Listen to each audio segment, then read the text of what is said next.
अरे रे रे रे रे, रोते नहीं रोते नहीं रोते नहीं। किसका बच्चा है ये? कौन है इस बच्चे की माँ? मैं हूँ इस बच्चे की माँ। ये मेरा बच्चा है, ये मेरा बच्चा है। अगर कोई इसे लावारिस समझकर उठाकर ले जाता तो जिंदगी भर इसे पाने के लिए मन्नतें मांगती रहती, मगर तुम्हारी फरियाद कभी न सुनी जाती। नहीं बहन, ऐसी बद्दुआ मत दीजिए। आज से 20 साल पहले जन्माष्टमी की रात मैंने भी अपना बच्चा यही खो दिया था। खो दिया था या वो तुम्हारा पाप था? नहीं नहीं, पाप नहीं था, वो तो हमारे प्यार की निशानी थी। मगर कुदरत ने ऐसा कहर ढाया कि हमारी शादी के कुछ ही दिनों बाद एक्सीडेंट में मेरे पति की मौत हो गई और उनके घर वालों ने मुझे उनकी मौत का जिम्मेदार ठहराया और ठुकरा दिया। अपने बच्चे के खो जाने के बाद मैंने तो आत्महत्या भी कर ली थी, लेकिन मेरी बदनसीबी ने वहां भी मुझे बचा लिया।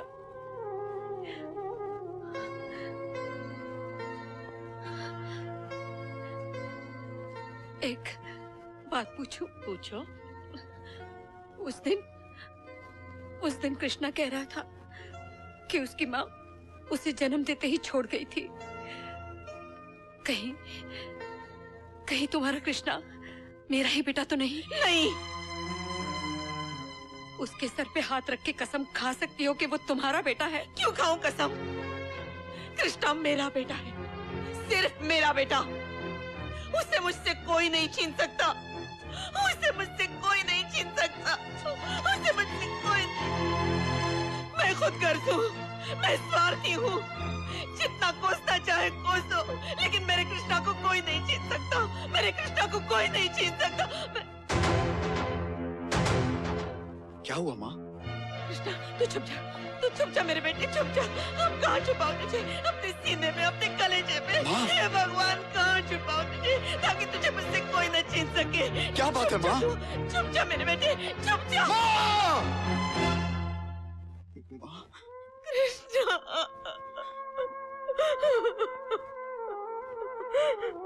कौन छीन लेना चाहता है मुझको तुझसे माँ? तेरी माँ। मेरी माँ? हाँ, तुझे जन्म देने वाली तेरी माँ मिल गई है। अरे किस माँ की बात कर रही हो, जिसकी अयाशी का नतीजा और समाज के लिए पाप हूं मैं? ऐसी औरत को माँ कहकर माँ जैसे पवित्र लफ्ज पर कीचड़ मत उछालो, माँ कीचड़ मत उछालो। नहीं कृष्णा, उस पर लगाया हुआ तेरा हर इल्जाम गलत है। मैं कुछ नहीं सुनना चाहता, बस माँ मुझे सिर्फ इतना बता दे कि कौन है वो औरत, ताकि मैं उसे इस जमाने के सामने उतना ही जलील कर सकूं जितनी सलालत मैंने सही है। वो बदमाश, बदचलन और बदकार औरत नहीं है कृष्णा। इंसान सारी दुनिया से लड़ सकता है, मगर किस्मत और हालात से नहीं लड़ सकता। और वो भी तो ऐसे ही हालात में से गुजरी है।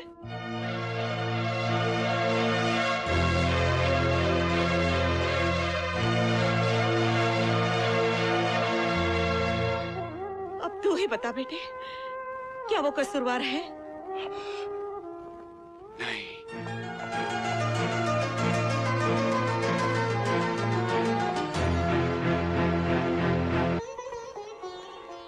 कहाँ जा रहे भाई? रुको रुको। माँ, कृष्णा, मुझे आज ही पता चला है क्या कि तू मेरी माँ है। क्या तू? हाँ माँ।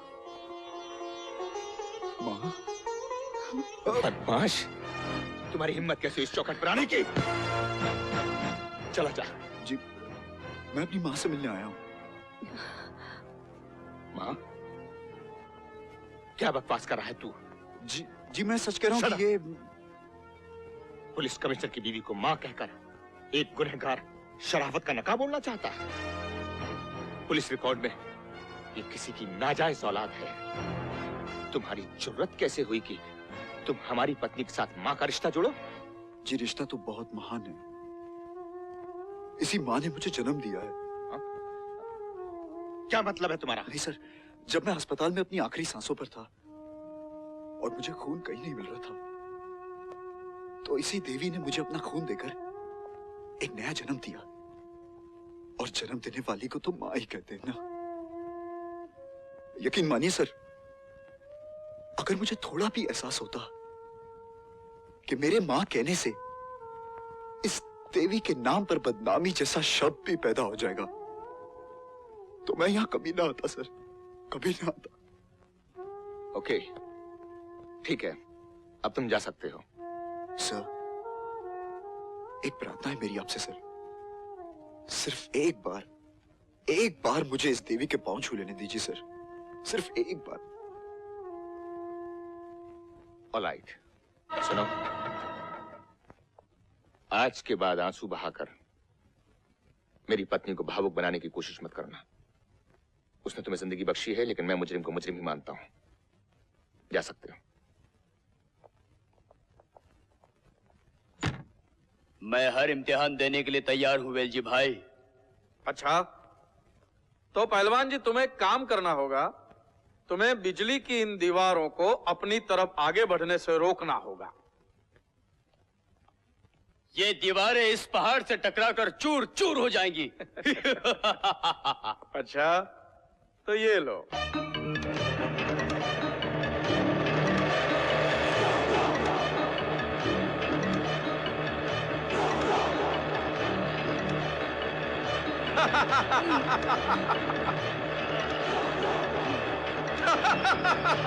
खुश कर दो ना, खुश कर दो ना। रुक जाओ राजा भैया। हट जाओ रीटा, मैं इसकी जुबान खींच लूंगा। किस की जुबान खींचोगे?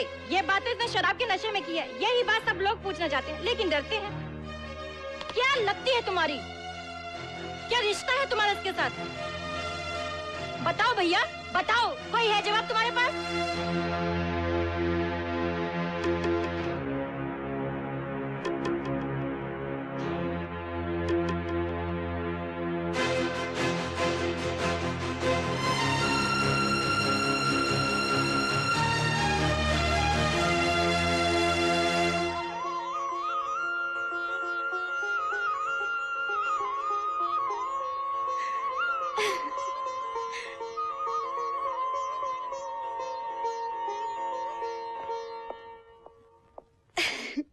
यही तो मन्नत मांगी थी मैंने। चल मंदिर चल। नागेश्वर, चिड़िया पिंजरे में बंद होने के लिए मंदिर गई है। हे भगवान, तूने मेरी झोली में कितनी खुशियां डाल दी। मैंने जरूर पिछले जन्म में मोती दान किए होंगे, जो तूने मेरी झोली में राजा जैसा हीरा डाल दिया।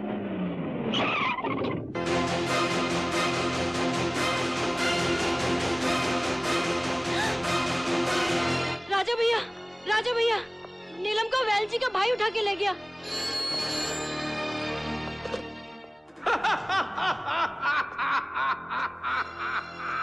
बस मत कुत्ते, मुझे ये बता के कहाँ पहुँचना है। काली गुफा में आजा बेटे।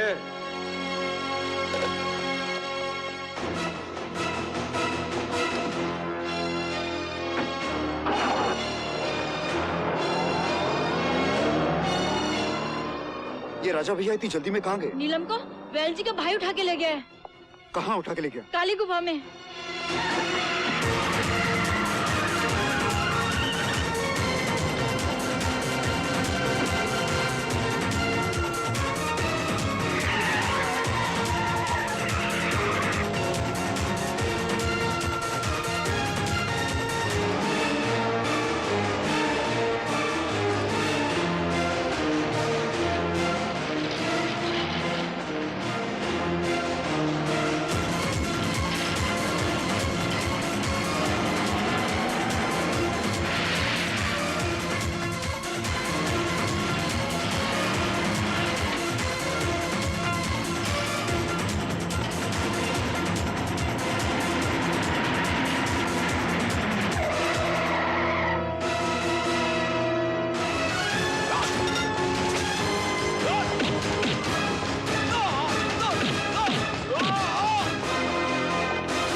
रुक जाओ राजा।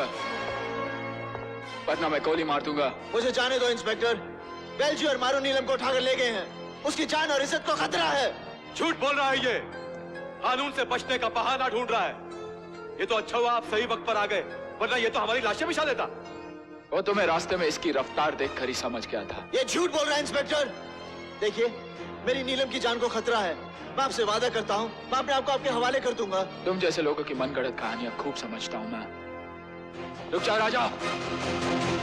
राजा मैं कहता हूँ रुक जाओ। मैं कहता हूँ रुक जाओ राजा। हे ऊपर वाले, राजा हम गरीबों की दुनिया का सूरज है। हमारी दुनिया में अंधेरा होने से पहले उसे बचा दे। नीलम की मौत की खबर राजा को मत देना। अभी वो ये सदमा बर्दाश्त नहीं कर पाएगा।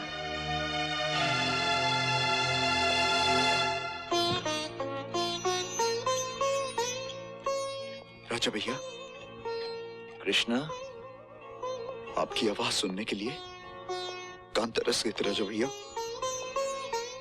आप ठीक तो है ना? जब तक तेरा और नीलम का प्यार मेरे साथ है, मुझे कुछ नहीं हो सकता। नीलम कहाँ है?